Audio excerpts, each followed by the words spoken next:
Be me. 24F, master's degree in sociology. Tuition was $62K a year, paid for by dad's real estate dividends. Living in a transitional creative space, my childhood bedroom in Connecticut. Job title on LinkedIn, freelance cultural critic and digital strategist. I write threads on X about the semiotics of the male gaze in 90s cartoons. Spend around 14 hours a day online. I operate inside a perfectly closed digital ecosystem. Video essays on late-stage capitalism, aesthetic mood boards of brutalist architecture, and rage-baiting political commentary. Lately, the algorithm has shifted, probably because I hate-watched few Joe Rogan clips. Now my feed is flooded with blue-collar content, welding ASMR, oil rig compilations, saturation diving horror stories, videos of guys covered in drilling mud, wrestling with massive iron chains, waves crashing over rust-colored decks, captions like, "Built different, real men work," and "soft hands keep scrolling." The comment section is a cesspool of testosterone poisoning. Equality stops at the heavy lifting. This is why the wage gap exists. Hazard pay, sweetheart. I read these comments until my eyes burn and my temples throb. Rage doesn't even begin to cover it. They gatekeep these high-paying jobs by mythologizing the difficulty. It's not hard, it's just performative suffering. Labor is labor. Physics is physics. If you can do a spin class at 7 a.m. on a Sunday, you can turn a valve. They just make it look dangerous to keep the girls out and the salaries high. I decide right then and there, this will be my breakout moment. My nickel and dimed for the Zoomer generation. I'm going to infiltrate an offshore rig, document the misogyny, the inefficiency, the hazing, and the artificial barriers to entry. Title of my future Substack series, Petropatriarchy, my wheat shattering the roughneck myth. I am going to end these men's whole careers. Visualize the viral tweet already. 100K likes. Book deal. Interview on NPR. I smile at my reflection in the dark screen of my MacBook. Start the research phase. Need to get hired as a roustabout, entry-level laborer. Basically the janitor of the sea. Find a recruitment agency for North Sea operations. Fix up my resume. Delete social media intern for local library. Add CrossFit enthusiast and experience with heavy loads. Write a cover letter buzzing with keywords I found on Reddit. Adaptable, safety conscious, situational awareness, team player. I emphasize diversity quotas implicitly. I know they have legal pressure to hire women in the energy sector. Submit application. 2 days later, I get a call. Recruiter sounds tired. Guy named Graham with a thick Scottish accent. "You sure about this, lass? It's nae a holiday camp. Shift patterns are 12 on, 12 off." I put on my best tough girl voice. "I'm not looking for a holiday, Graham. I'm looking for a challenge. I'm in peak physical condition. I am looking at my reflection in the mirror. I am 5'6", 130 pounds, soft hands, hair usually in a messy bun, but my spirit is made of iron." Graham sighs. "All right, we need bodies. Medical and survival training is next week in Aberdeen. Don't fail the drug test. Pass the medical. Easy, just had to breathe, bend over, and not be colorblind. Pass the BOCET. Survival training. Had to get dunked in a helicopter simulator in a freezing pool, being upside down underwater in the dark while strapped to a chair. Panic flared for a second, but I rationalized it. It's a simulation. The divers are right there. Real life isn't that dramatic. Get my deployment dates. I'm going to the Titan Alpha platform. 150 crew members, located 120 miles off the coast. Pack my bags, spend $1,200 on workwear at an upscale outdoor store. Carhartt beanie, black obviously, thermal layers made of merino wool, special moisture-wicking socks that cost $30 a pair. Bring my moleskin journal, 3 archival ink pens, and a hidden GoPro. Also bring The Second Sex by de Beauvoir and Bell Hooks' The Will to Change. Say goodbye to my friends at a vegan brunch spot. They treat me like I'm deploying to Afghanistan. "You are so brave, Maya," my friend Chloe says, clutching her oat milk latte. "Literally iconic." "Just don't let them gaslight you," says Sarah. "Record everything. If they make one sexist joke, we cancel the whole company." "I'll be fine," I say, tearing off a piece of croissant. "It's just physical labor. Men have been overhyping it since the Stone Age to get out of doing emotional labor. I'll be back in 2 weeks with the story of the year. I feel invincible. I am the protagonist of reality. Flight to Aberdeen. Grey, rainy, grim. Stay in a budget hotel near the heliport. Wake up at 4 a.m. Stomach is doing flip-flops. Tell myself it's excitement, not fear. Get to the heliport terminal. The vibe is heavy. About 40 men in the waiting area, not the gym bro types I see on Instagram. These guys are built like appliances. Thick necks, scarred knuckles, skin weathered by wind to the texture of leather. Bellies that look hard, not soft. They aren't talking loudly or posturing. They are silent, eating bacon rolls, staring at phones, or sleeping with their mouths open. Wearing hoodies and sweatpants. I walk in with my pristine North Face duffel and crisp new boots. The silence deepens. A few heads turn, eyes scan me up and down. Not sexual, clinical, like they're assessing if a piece of equipment is broken before they even use it. I sit in the corner, as far away as possible. Try to look busy on my phone. Text the group chat. The atmosphere here is aggressive silence. They are already trying to intimidate me with their presence. Nobody replies. It's 5 a.m. in Connecticut. I feel the first pang of isolation. Get called for suit up. Safety video plays. Ditching at sea. Narrator talks about cold shock response and hypothermia onset. 4 minutes. I swallow hard, get handed a survival suit. It's heavy, rubbery, yellow, and smells like old sweat and fear. It forces you to walk like a penguin. Check my reflection in the glass. I look ridiculous, like a Teletubby designed by a depressive. Waddle out to the tarmac. The noise hits me first. Helicopter rotors are not just loud, they vibrate your skeleton. Climb inside the S-92. Cramped isn't the word. Knees are touching the guy opposite me. He's massive, beard with grey streaks, eyes closed immediately. We take off, flying over the North Sea. Look out the window. It's just grey. Endless, hostile, violent grey water. Whitecaps looking like jagged teeth. Pilot announces 45 minutes to Titan Alpha. I start to feel a creeping sense of smallness. There is no land. If we go down, we die. Push the thought away. Focus on the mission. I see the rig in the distance. It rises out of the mist like a rusty dystopian fortress. Flares burning off gas, creating black smoke against the grey sky. Crane swinging. Drill floor lit up. It looks malicious. We land on the helideck. Door opens. The wind. My God, the wind. It's not a breeze. It's an assault. Gusts of 50 miles per hour. I gasp, air sucked out of my lungs. Worker in a yellow vest grabs my arm and pulls me out. No welcome aboard, just go, go, go. We hustle down metal stairs, gripping the railings with both hands. Everything is metal. Metal grate floor. You can see the ocean hundreds of feet below. Metal walls, metal stairs. The smell is overwhelming. Diesel, crude oil, salt, drilling mud, and grease. It tastes metallic on my tongue. Check-in process. Safety officer is a guy named Miller. Balding, glasses, looks exhausted, drinking coffee from a stained mug. He takes my paperwork, looks at my soft hands, looks at my face. I applied natural makeup, realized instantly that was a mistake. Smirks, a tiny condescending smirk that makes my blood boil. Roustabout, huh? Yes, I say firmly, chin up. Is there a problem? No problem. Just tie your hair back tighter. And no jewelry. Rings? Take 'em off. Why? I ask, just to challenge the authority. Because if a ring gets caught on a spinning chain or a door latch, it degloves your finger. You know what that means? It peels the skin off like a banana, bone exposed. I freeze, stomach turns. I take off my small silver ring silently. Good, Miller says, typing on his keyboard. Here's your cabin key. You're in 3B. Laundry is at 0600 and 1800. Shift starts in 1 hour. Report to the doghouse. Doghouse, weird terminology, probably meant to degrade. Where is the doghouse? Main deck. Follow the noise. And stay off the red zones unless you have a permit. I wander through the corridors. It's like a submarine. Hissing pipes, narrow walkways, fluorescent lights. Find my cabin. It's a shoebox. 2 bunk beds, no window. Smells like feet and industrial cleaner. My roommate isn't there. Opposite shift, I see his stuff. Pictures of kids taped to the wall with duct tape. A half-eaten bag of chips. A Bible. It feels invasive to be here. I change into my coveralls. Look in the small mirror. I look like a child playing dress-up. Hate that thought.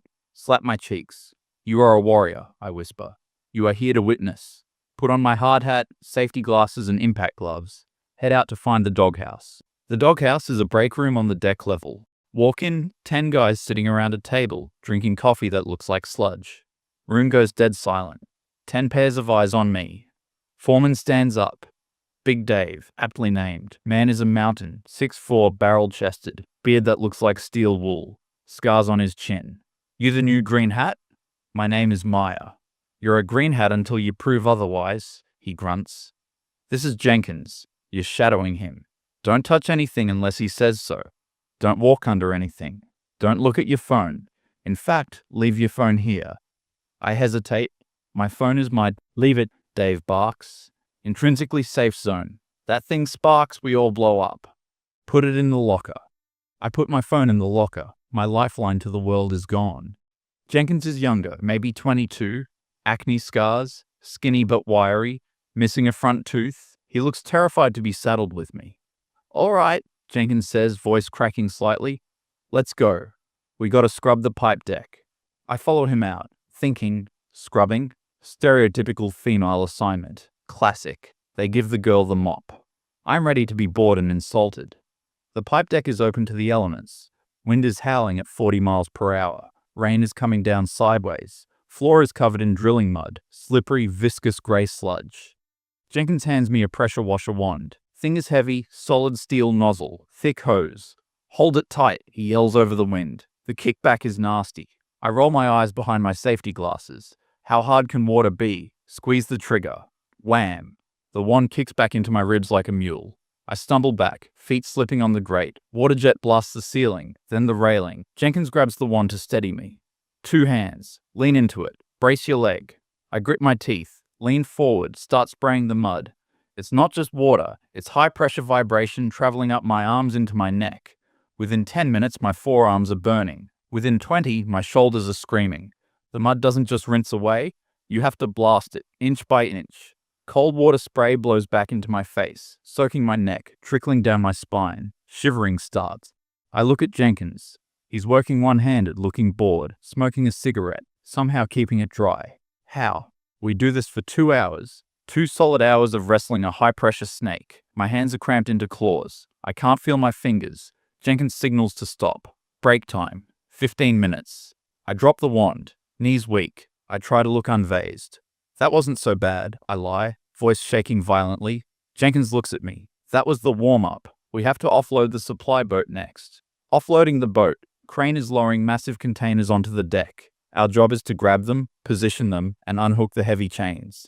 It requires speed, timing, and brute strength. Container swings in. Jenkins yells, "Grab the tagline." I grab the thick rope. Try to pull the swinging container steady. It weighs 10 tons. Momentum ignores my existence. I get dragged 3 feet across the wet deck. Jenkins jumps in, wraps the rope around a bollard, uses leverage, stops it instantly. Physics knowledge I didn't have. We have to unhook the chains. The hooks are massive steel claws, weigh 20 pounds each. I struggle to lift one out of the eyelet. It's stuck. I'm pulling with both hands, grunting, nails digging into my gloves. Nothing. Crane operator is waiting. Radio crackles. What's the hold up down there? Panic sets in. Jenkins sees me struggling. Doesn't say anything, just reaches over, pops it out with one swift jerk of his wrist. Technique, not just strength. But it makes me feel weak. I feel my face getting hot with shame. I had it. I snap. Sure, he says flatly. Boat's waiting on swell. Move faster. Lunchtime. I am destroyed. Every muscle fiber is vibrating. Walk into the galley. Smell of fried food is intense. Steak, fries, burgers, curry, massive cakes. Men are piling plates high, mountains of beige carbohydrates. I realize why. They are burning 5,000 calories a shift.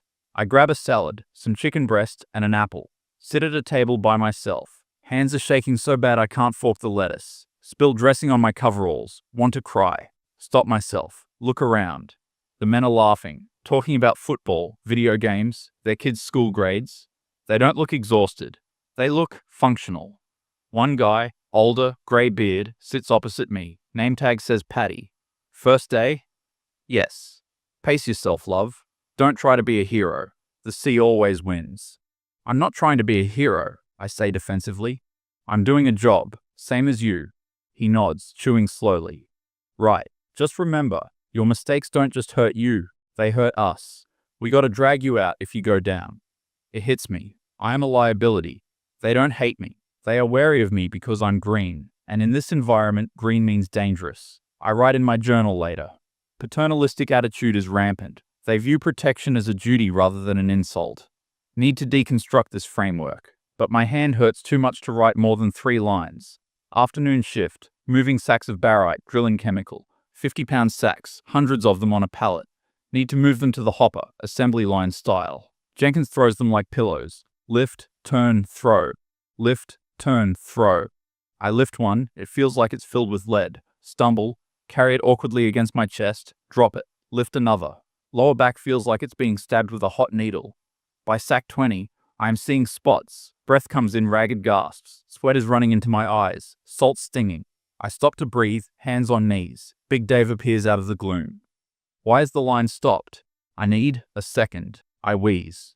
The drill string is moving, Maya. The mud pits need this weight. If we stop, the pressure changes. If pressure changes, we get a kick. You want a blowout. He's not shouting. He's explaining the chain of causality. My weakness equals potential explosion. Shame washes over me cold. No, I whisper. Then move the sacks, or tell me you quit. No shame in quitting, but don't stand there and pretend you're working. I look at him. I hate him. I hate his beard, his confidence, his competence, but I hate myself more. I pick up the sack. I keep going, purely out of spite. By the end of the shift, I can't stand up straight. I crawl into my bunk, don't even brush my teeth. Pass out in my clothes smelling of chemicals. Day 2, waking up is agony. Body is locked. DOMS. Delayed onset muscle soreness like I've never felt. Feels like I was hit by a truck and then dragged by it. Drag myself to shower. Water is hot. I look at my legs. Bruises everywhere. Black, blue, yellow blooming on my shins from hitting things. Hands are swollen sausages. Blisters on palms popped and raw. I whimper. Just a little noise in the steam. Nobody hears. I get dressed, go to breakfast, eat eggs, bacon, sausage, beans. Forget the salad. My body is screaming for fuel. Primal hunger. Shift starts. Weather is worse. North Sea storm kicking up. Wind is 60 miles per hour. Deck is heaving. I feel nauseous. Jenkins gives me a scraper. Paint chipping today, under the walkway, crawling into a tight space under a steel staircase. Smell of fumes, scraping rust, dust in my nose, eyes, ears. Claustrophobia sets in. I'm curled in a ball, scraping metal, for 6 hours. My mind goes to dark places. Why am I here? What am I proving? That I can suffer? I think of my friends in the coffee shop, warm, safe, complaining about the barista using the wrong syrup. Suddenly, their complaints seem pathetic, unbearably trivial. I shake my head. Internalized misogyny. I mutter to the rust. Stay focused on the narrative. Lunch break. Day 2. I sit with Jenkins and a welder named Sparky. I decide to interview them. Covertly. So I say, don't you guys feel exploited? The oil company makes billions. You guys risk your lives? Sparky looks at me, bites into a sandwich. I made $80K last year, he says. Paid off my house. My kid is going to uni. Nobody's exploiting me, darling. I'm selling a service. But the danger. Life's dangerous, Jenkins says. My cousin works in a warehouse for Amazon. He hates it, peeing in bottles. Here, we eat steak. We look out for each other. It's honest. Honest. The word sticks with me. There is no corporate speak here. No circling back or synergy. It's just, can you do the job? Yes or no? Day 3. I am a zombie, walking on autopilot. Big Dave puts me on fire watch for a welding job. Literally standing with a fire extinguisher while Sparky welds a pipe. Easiest job on the rig. Should be a relief. Instead, I feel humiliated. It's a pity assignment. I know it. They know it. I watch Sparky, hanging off a harness over the churning black water. Sparks flying like fireworks. He's calm. Surgical precision.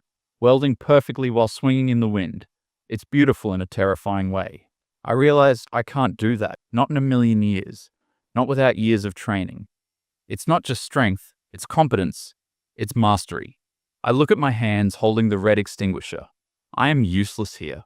I am a tourist in their reality. Sparky finishes, flips up his mask, winks at me. Boring job watching me, eh? It's fine, I say. You kept awake though. Good job. Most green hats fall asleep standing up. He gives me a thumbs up. It's sincere. I feel a lump in my throat. Why does his approval matter? I hate that I want them to like me. I want to be part of the tribe. Day 4, the breaking point. Night shift, 0200 hours. Rig is lit up like a Christmas tree in hell. Shadows are long and creepy. I'm on the drill floor, helping wash down the rotary table. It's the heart of the beast. Massive machinery spinning. Noises beyond deafening. It's a physical pressure. Floor vibrates. Roughnecks are throwing tongs. Huge hydraulic clamps that look like dinosaur jaws. They move in a dance. Step, throw, lock, spin, step back. Nonverbal communication. They know where the other person is without looking. I'm in the corner with a hose, hypnotized by the violence of the machine. I step back to get a better angle on a patch of mud. Forget where I am. Don't check my 6. Suddenly, I'm airborne. Something hit me, hard. I land on the steel deck, breath knocked out of me, stars in my vision. Look up, a massive winch line. Tugger wire just snapped tight right where I was standing. If I was there, it would have cut me in half.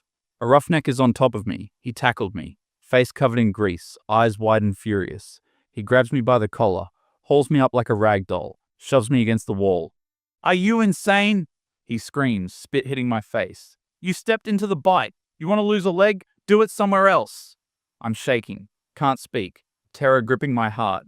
I almost died, inches. I didn't see.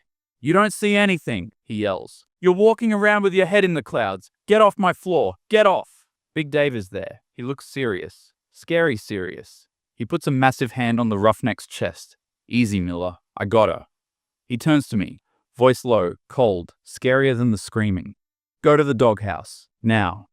I walk to the doghouse. Legs like jelly. Sit on the bench, trembling uncontrollably. Adrenaline crash. I start crying, ugly crying. Snot and tears mixing with the grime on my face.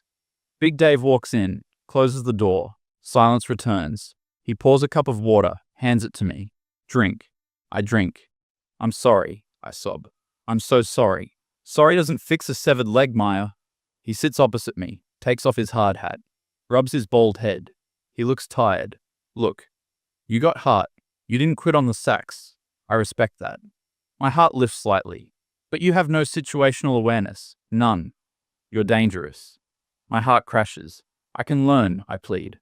"I can do better. Not here," he says. "We aren't a school. We're a high-hazard environment. Miller almost got hurt saving you. I can't risk my men. Possessive, protective. He's their father, their general. I am the intruder. I am the risk. I'm sending you in on the morning chopper. Failure to adapt. No black mark on your record. Just, not for you. I want to argue. I want to quote statistics and theory. But I have nothing. He's right. I am a danger to them. My ego almost cost a man his legs." "Okay," I whisper. "Go pack your gear." Day 5. The walk of shame. Waiting for the helicopter. Wearing my civilian clothes. Jeans and a hoodie. They feel thin, flimsy. I feel naked without the hard hat and boots. Sitting in the departure lounge. Some guys are rotating out, going home to families. Happy, joking about beer and wives. They see me. The silence falls again, but it's different. Not intimidation. Pity. That's the worst part. "Miller?" The guy who tackled me walks in. I freeze. He grabs a coffee, walks over to me. I flinch. He sits down. "You okay?" "Yeah," I whisper. "Thank you for, tackling me." He shrugs, reflex. "Look, don't beat yourself up. This life, it ain't normal. We're the weird ones for staying." He offers me a biscuit from his pack, a chocolate digestive. I take it. "Thanks. Safe trip home, Maya." He walks away. I look at the biscuit. Tears well up again. No lecture, no "I told you so." Just simple, rough decency. I feel small, microscopic. Helicopter ride back. Aberdeen skyline appears. It looks grey and dull. Land. Get my bag. Taxi to the airport. Turn on my phone. Notifications explode. Twitter DMs. "How's the expose going? Drag them, Queen. Give us the tea." My editor. Need a draft by Friday. Focus on the locker room talk and the exclusionary language. I stare at the screen. Locker room talk. They talked about fishing knots, mortgage rates, and how to fix a carburetor.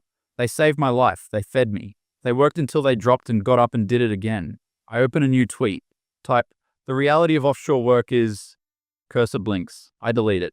Type, "Patriarchy is maintained by..." Delete it. I can't do it. I can't spin this. I was the tourist. I was the burden. Get to the airport lounge. Order a latte. It tastes like nothing. Look around at the people in suits, on laptops, soft hands, clean clothes, complaining about the Wi-Fi speed being unacceptable. Suddenly, I feel a wave of disgust. Not for the rig, but for this. For the bubble. I open my moleskin journal, rip out the pages about petromasculinity, throw them in the trash can, board my flight, stare out the window, realize I'll never be the same. I will go back to my apartment, turn on the heating, and I will know exactly what it costs to keep it warm. Not dollars, but sweat, danger, and grit. Walk to the gate. Call my mum. Hey, sweetie, how's the little trip? Did you get your story? I pause. Look out at the runway. No, Mum, there's no story. Oh, that's a shame. Was it boring? Yeah, I lie, voice cracking. Just boring. I'm coming home. Hang up. Sit in the plastic chair. Open the second sex. Read a paragraph. Words look like nonsense. Close the book. Put it in the trash can. Lean head back. Close eyes. Can still feel the phantom vibration of the deck. Can still hear the wind. Humility is a cold, wet, heavy thing, and it lingers longer than the smell of grease. I am defeated, and weirdly, I have never respected anyone more than those guys.